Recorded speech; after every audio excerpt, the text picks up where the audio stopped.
तो जो आध्यात्मिक शरीर को तो मिल जाता है, पूरा मन को भी मिल जाता है, आध्यात्म वाला थोड़ा सा इलेबोरेट कीजिएगा। आध्यात्मिक मन को, आध्यात्मिक नहीं, मैंने बोला आत्मिक है ना, आत्मा। आत्मिक मन। हाँ, तो आत्मा को जानना मतलब अपने आप को देखना, अपने आप को समझना ही आध्यात्मिक कहलाता है। मतलब आत्मज्ञान ही आध्यात्मिकता है। अध्यात्म का और कोई मतलब नहीं, अपने आप को जानना ही अध्यात्म है।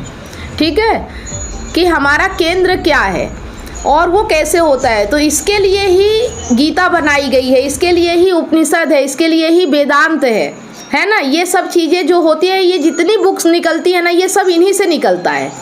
मेन केंद्र में वही रहता है। तो आत्मिक का मतलब ये होता है कि हम अगर शरीर को सब कुछ दे दे, तृप्त कर दे, इसकी पूरी इच्छा पूरी कर दे शरीर की, ठीक है, उसको अच्छे से खाना खिलाएं, अच्छा हेल्दी रखें, अच्छा स्वस्थ रखें, हम सब कुछ अच्छा कर रहे हैं, ठीक है, अपने मन की भी इच्छा पूरी कर रहे हैं, फिर भी हमारे जीवन में एक बेचैनी क्यों रहती है? आपने देखा होगा, हमेशा एक बेचैनी सी रहती है कि नहीं रहती है ना। सब कुछ होने के बाद, सब कुछ सही होने के बाद भी एक बेचैनी रहती है, एक अधूरापन रहता है, एक अपूर्णता रहती है, जैसे कुछ अभी खाली है, कुछ पाना है, कुछ अभी मिला नहीं है, ऐसा लगता है ना अंदर से, है ना। कभी भी हम संतुष्ट नहीं होते हैं, हम कितना भी कुछ भी कर ले, लेकिन हमें शांति नहीं मिलती। हमें लगता है कुछ और करना है, कुछ और पाना है, तो तब जाके हमें शांति मिलेगी, तब जाके हमें आनंद मिलेगा, ऐसा लगता है ना हमें, ठीक है। तो यही वो आत्मा है जो अपनी खुराक मांगती है। वो कहती है कि अभी मुझे चाहिए, मुझे अपूर्णता है, मुझे अधूरापन है, मुझे मतलब कुछ ऐसा दो जिससे मुझे शांति मिल जाए।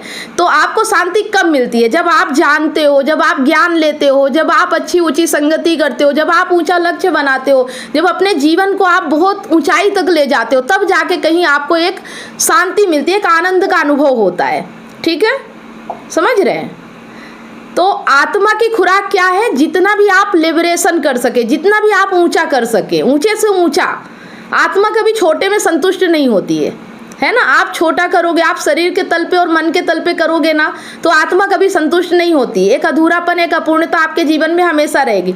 लेकिन जैसे ही आप उसे जानने लगते हो, समझने लगते हो, जैसे ही आप इन चीज़ों को व्यर्थ मानने लगते हो, जैसे ही आप इन चीज़ों को मिथ्या समझने लगते हो, खेल समझने लगते हो, तब समझ में आता है कि वास्तविकता क्या है इन चीज़ों की, और फिर आपको शांति मिलती है ना। ये सब होता है आत्मिक तल, ठीक है। तो जैसे आप सब कुछ कर रहे हो, लेकिन आप जब से यहाँ आ रहे हो, तो कुछ आपका मन अच्छा हो रहा कि नहीं हो रहा, ये बताओ। आपके अंदर से कुछ अच्छा लग रहा है, अच्छा फील हो रहा है ना, कि मैं कुछ समझ रहा हूँ, मैं कुछ जान रहा हूँ, मुझे कुछ चीज़ें